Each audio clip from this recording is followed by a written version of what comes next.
Shivani and I'm back with the new video for class 10th, and in this video we are doing important question answers of topic 3 of the chapter The Rise of Nationalism in Europe। तो जैसे कि ये chapter आपका पक्का 5 marks का आ रहा है board में, तो इसमें से एक 5 मार्क्स का क्वेश्चन तो पक्का बनता है। तो जितने भी टॉपिक के क्वेश्चन आंसर्स हैं, चैप्टर का एक्सप्लेनेशन है, उसका लिंक नीचे डिस्क्रिप्शन बॉक्स में दिया गया है। So let's get started to this video.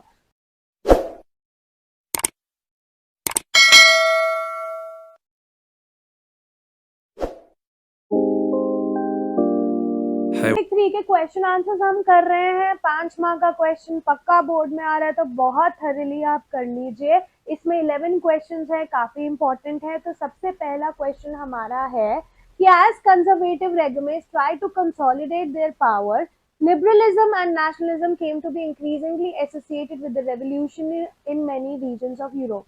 Justify with example, मतलब जब कंजर्वेटिव ट्राई कर रहे थे अपनी पावर्स को कंसोलिडेट करने के लिए पूरे यूरोप में, तो लिबरलिज्म और नेशनलिज्म का जो आइडिया था वो काफी ज्यादा बढ़ गया विद द रेवोल्यूशन इन बहुत सारे रीजन ऑफ यूरोप। तो इस स्टेटमेंट को आपने जस्टिफाई करना है। तो आपने ये बताना है कि जो आइडिया है, जब कंजर्वेटिव रेगुमेट कंसोलिडेट कर रहे थे अपने पावर को और सॉलिड कर रहे थे पूरे यूरोप में, तो जो लिबरलिज्म और नेशनलिज्म का आइडिया है वो काफी ज्यादा इंक्रीज हो गया बहुत सारे रीजन्स में, जैसे इटालियन स्टेट्स, जर्मन स्टेट्स, ठीक है, provinces of Ottoman Empire, Ireland, Poland. और जो ये रेवोल्यूशंस थे उनको कौन चला रहा था? इन रेवोल्यूशंस को लिबरल नेशनलिस्ट चला रहे थे, एजुकेटेड मिडिल क्लास पीपल चला रहे थे, ठीक है। इसमें एलाइट पीपल भी चला रहे थे, जिसमें professor, school teacher, clerk, member of commercial middle class आते हैं। तो फर्स्ट अपहीवल, जो सबसे पहला अपहीवल हुआ था फ्रांस में, वो जुलाई 1813 में हुआ था। फ्रांस में सबसे पहला अपहीवल कब हुआ था? जुलाई 1830 में हुआ था। तो जो बर्बन किंग था उसको बेसिकली ओवरथ्रो कर दिया था लिबरल नेशनलिस्ट ने, एंड ये लोग कॉन्स्टिट्यूशन मोनार्की लेके आए थे। एंड वो कॉन्स्टिट्यूशन मोनार्की का हेड कौन था? Louis Philippe. तो इसको बोला गया था, ये जुलाई 1830 में हुआ था, तो इसलिए इसको बोला गया था जुलाई रेवोल्यूशन, ठीक है। एंड ये जुलाई रेवोल्यूशन जब फ्रांस में हुआ था, उसके बाद सेम चीज ब्रूसेल में भी हुई थी, जिससे ब्रूसेल्स को बेल्जियम से अलग कर दिया गया था। मतलब ब्रूसेल्स में भी हुई थी, जिसकी वजह से बेल्जियम को यूके ऑफ नीदरलैंड से अलग कर दिया गया था। देन इस चीज से इंस्पायर होके ग्रीक ने भी रेवोल्यूशन करना शुरू कर दिया था। ग्रीस में भी रेवोल्यूशन किया गया इन 1821, जिनको काफी ज्यादा सपोर्ट मिला from all the Greek exile and from all the western European countries, ठीक है। तो बेसिकली जब ये कंजर्वेटिव्स अपनी पावर कंसोलिडेट कर रहे थे, तब भी लिबरलिज्म और नेशनलिज्म का आइडिया स्प्रेड किया जा रहा था काफी सारे रीजन में। तो सबसे पहले फ्रांस को एक्सप्लेन करना है, फिर ब्रूसेल्स को एक्सप्लेन करना है, फिर ग्रीस को एक्सप्लेन करना है, राइट। फिर नेक्स्ट क्वेश्चन आता है, who said when France sneezes the rest of the Europe catches cold? ये किसने कहा था? ये ड्यूक मेटरनिक ने कहा था। He was the Congress host, और उनका कहने का मतलब था कि जब हम 1830 में पावर को कंसोलिडेट करने की कोशिश कर रहे थे, कंजर्वेटिव्स की पावर को, तब जुलाई 1830 में सबसे पहला अपहीवल आया था फ्रांस में। उसमें क्या हुआ था? किंग बर्बन किंग को हटा के लिबरल नेशनलिस्ट आ गए थे, एंड उन्होंने कॉन्स्टिट्यूशन मोनार्की बनाई थी which was headed by Louis Philippe, ठीक है। और इस फ्रांस के अपहीवल को देखे और भी रीजन्स काफी ज्यादा इंस्पायर हुए थे। फिर इन्होंने एक एग्जाम्पल दे रखा है ब्रूसेल्स का, ठीक है। जुलाई रेवोल्यूशन में ब्रूसेल्स ने काफी ज्यादा स्ट्रगल किया, जिसकी वजह से बेल्जियम एक इंडिपेंडेंट नेशन बन पाया और यूके ऑफ नीदरलैंड से अलग हो पाया। उसके बाद इन्होंने एक ग्रीस का एग्जाम्पल दिया है 1821 में, जिन्होंने काफी ज्यादा स्ट्रगल किया अपनी इंडिपेंडेंस के लिए, और उनको सपोर्ट भी मिला from all the Greek exile and from all the people of western European country, ठीक है। उसके बाद जो ट्रीटी ऑफ कॉन्स्टेंटिनोपल साइन किया गया 1832 में, जिसमें रिकॉग्नाइज किया गया Greece as an independent nation, clear. फिर उसके बाद आता है, इसी में से मतलब पहले दो क्वेश्चन ऑलमोस्ट रिपीटेड है, ठीक है। थर्ड क्वेश्चन भी ऑलमोस्ट रिपीटेड है, इसमें सिर्फ ग्रीस की स्ट्रगल को एक्सप्लेन करना है। क्वेश्चन ये है कि describe the Greece struggle for independence, की ग्रीस ने क्या स्ट्रगल किया था इंडिपेंडेंस के लिए, या फिर लॉर्ड बायरन कौन थे और उनका बताओ क्या रोल था इन दी ग्रीस इंडिपेंडेंस, ठीक है। उन्होंने क्या स्ट्रगल किया था, या फिर ट्रीटी ऑफ कॉन्स्टेंटिनोपल क्या था, या फिर क्या इवेंट्स हुए थे जिसकी वजह से educated elite people had mobilise the nationalist feeling in Europe. तो आपने बताना है सबसे पहले जो ग्रीस है, Greece is the part of the Ottoman Empire since 15th century. Greece ने अपनी स्ट्रगल 1821 में शुरू कर दी।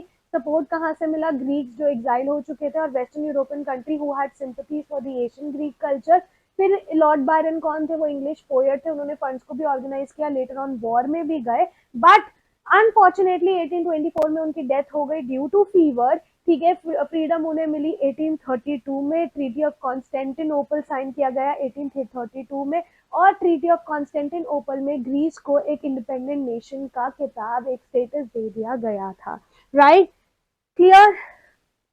फिर नेक्स्ट क्वेश्चन आता है, what do you mean by romanticism. Romanticism का आपका यहाँ पे मतलब क्या है, ठीक है। और जो जर्मन फिलोसोफर जॉन गॉटफ्राइड हर्डर थे, ठीक है, उन्होंने क्या किया नेशन बिल्डिंग को बनाने के लिए, उनके क्या रोमांटिक आइडियाज थे एक नेशन बिल्डिंग बनाने के लिए। तो सबसे पहले आपने रोमांटिसिज्म की डेफिनेशन लिखनी है कि भाई वो एक कल्चरल मूवमेंट है जिसकी वजह से एक particular form of nationalist sentiments हमारे अंदर बनते हैं। ठीक है, उसके बाद इसमें बताना है कि कल्चर और लैंग्वेज बहुत ज़्यादा इंपॉर्टेंट रोल प्ले करते हैं in increasing the idea of nationalism. फिर आपने बताना है जितने भी रोमांटिक आर्टिस्ट और पोएट थे वो लॉजिक और ग्लोरिफिकेशन ऑफ साइंस को क्रिटिसाइज करते थे और इंट्यूशन, मिस्टिकल फीलिंग और इमोशंस की बातें ज़्यादा करते थे।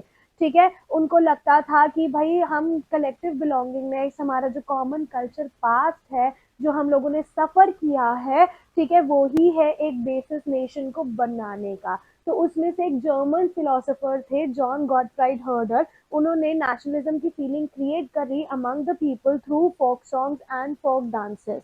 ठीक है, तो बेसिकली उन्होंने ऐसा क्यों किया, ताकि एशियन नेशनलिस्ट स्पिरिट लोगों के अंदर फैल सके। ठीक है, मॉडर्न नेशनलिस्ट लार्ज और मैसेज लार्ज ऑडियंस तक पहुंच सके जो मेनली इलिटरेट थे, जिसकी वजह से फोक सॉन्ग्स और फोक डांसेस बनाए गए थे।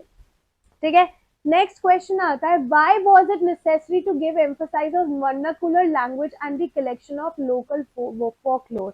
मतलब वर्नाकुलर लैंग्वेज पे ज्यादा फोकस क्यों किया गया, ठीक है, and what collection of folklore पे ज्यादा फोकस क्यों किया गया।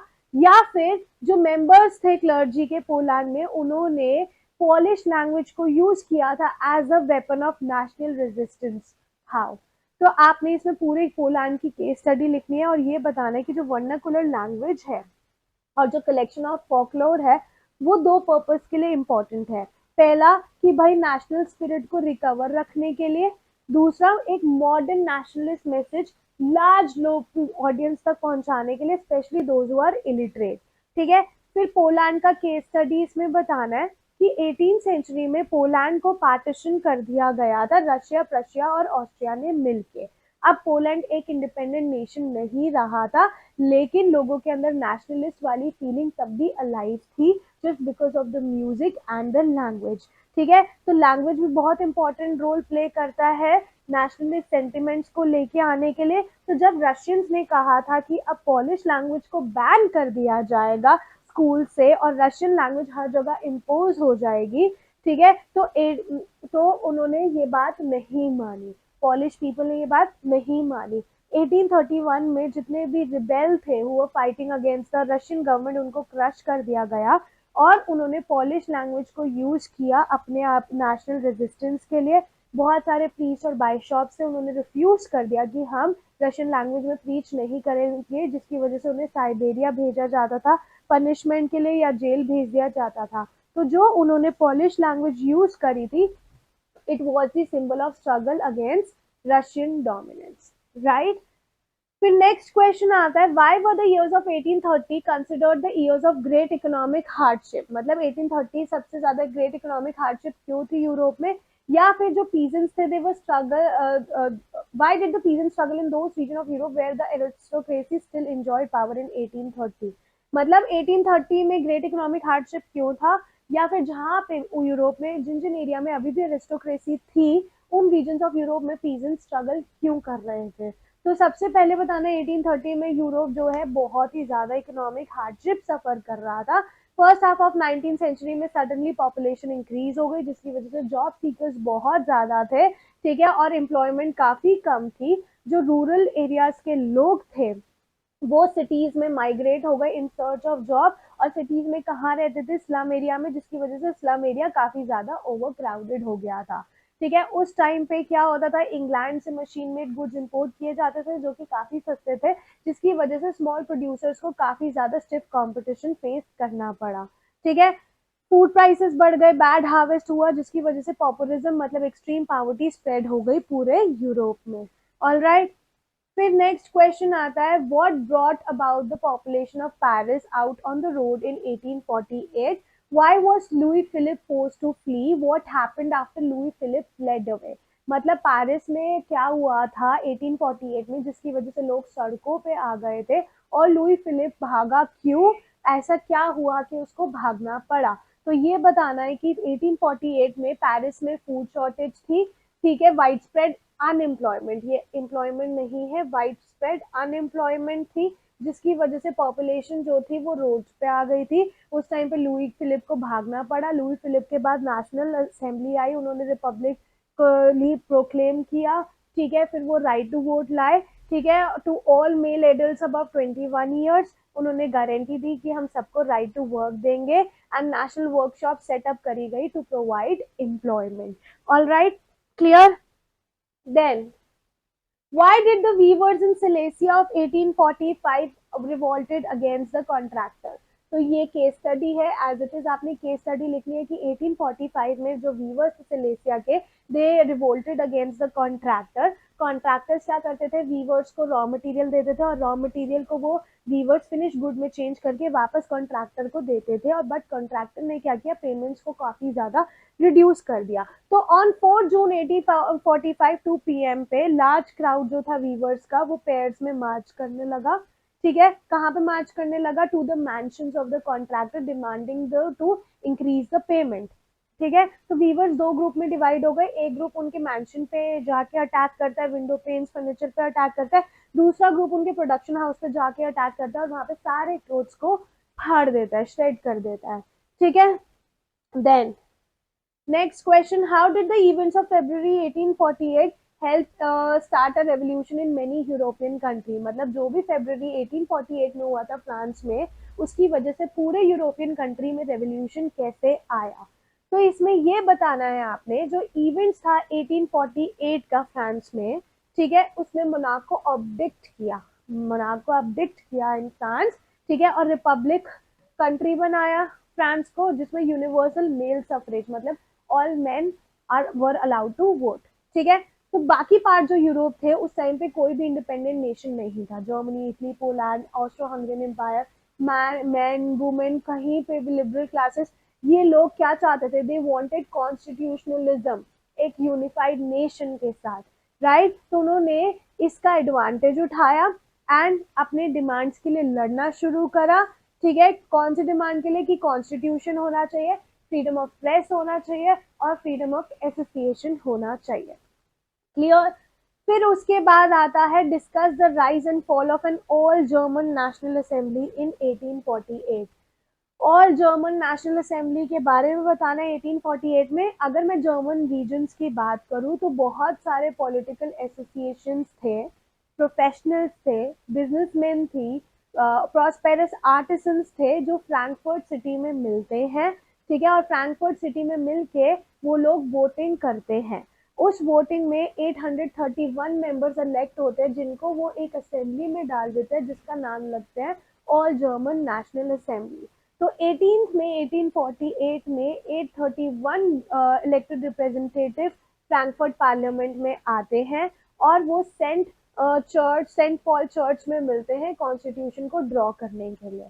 फिर वो विलियम फेडरिक विलियम फोर को, जो किंग का प्रशिया का किंग है, उसको ऑफर करते हैं क्राउन, लेकिन ये क्या करता है, ये क्राउन को रिफ्यूज कर देता है और बाकी मुनाफ के साथ अपना हैंड्स ज्वाइन कर लेता है। इसी टाइम पे पार्लियामेंट में मेनली मिडिल क्लास डोमिनेट कर रहे होते हैं, लेकिन मिडिल क्लास क्या करते हैं, वर्कर्स और आर्टिसंस के डिमांड्स पे इतना ध्यान नहीं देते, जिसकी वजह से वो वर्कर्स और आर्टिसंस से अपना सपोर्ट खो देते हैं। एंड इन द एंड क्या हुआ, जो ऑल जर्मन नेशनल असेंबली थी वो डिस्ट्रॉय हो गई, खराब हो गई, क्योंकि धीरे धीरे पहले उन्होंने वर्कर्स का सपोर्ट खोया, फिर आर्टिसंस का सपोर्ट खोया, एंड कहीं ना कहीं वुमेन का सपोर्ट भी खोया, because they were also not working for the rights of the women, right.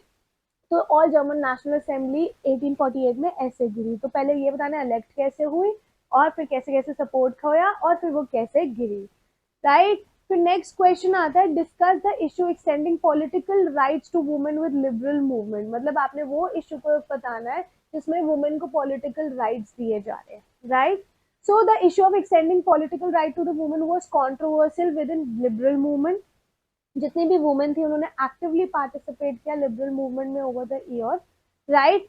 खुद के पॉलिटिकल एसोसिएशंस बनाए, न्यूज़पेपर फाइंड आउट किए, मीटिंग्स में, डेमोन्स्ट्रेशन में पार्टिसिपेट किया, लेकिन फिर भी उनको इजीली सफरेज नहीं मिला, राइट टू वोट नहीं मिला, राइट। सो जब फ्रैंकफर्ट पार्लियामेंट में all German national assembly elect हुई थी तब भी उनको एज अ ऑब्जर्वर ही एडमिट किया गया था, एक्सेप्ट किया गया था, they were not allowed to vote, all right.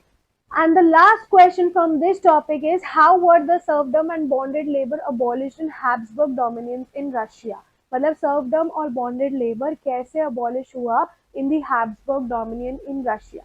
अगर मोनार्क की बात करें तो मोनार्क को रियलाइज होने लग गया था कि भाई चेंजेस लाने तो बहुत जरूरी है, हमें लोगों को कंसेशन देना पड़ेगा लिबरल नेशनलिस्ट रेवोल्यूशनरीज को, ताकि वो लोग शांत बैठे। सो 1848 में जो ऑटोक्रेटिक मोनार्कीज थे सेंट्रल और ईस्टर्न यूरोप के, उन्होंने चेंजेस इंट्रोड्यूस करने शुरू किए जो ऑलरेडी वेस्टर्न यूरोप में हो चुके थे बिफोर 1815, राइट। जो नेपोलियन चेंजेस लेके आया था, उन्होंने सर्वडम इंट्रोड्यूस किया था, बॉन्डेड लेबर अबॉलिश किया, मतलब सर्वडम और बॉन्डेड लेबर दोनों को अबॉलिश किया, ठीक है, in Habsburg dominion and in Russia. तो ये टॉपिक 3 के क्वेश्चन आंसर्स थे जो कि काफी important है, all right। And if you still have any doubt, you can comment in the comment box. You can reach us out on Instagram, Facebook, Telegram, or on the number which is given below, so that I can clear your doubt. I have everything related to this topic, सब कुछ है, क्या paper आएगा, क्या pattern आएगा, I have 60 to 70 sample papers, अगर आप लोगों को वो चाहिए, you can reach us out, all right। So I will be meeting you guys super soon in my next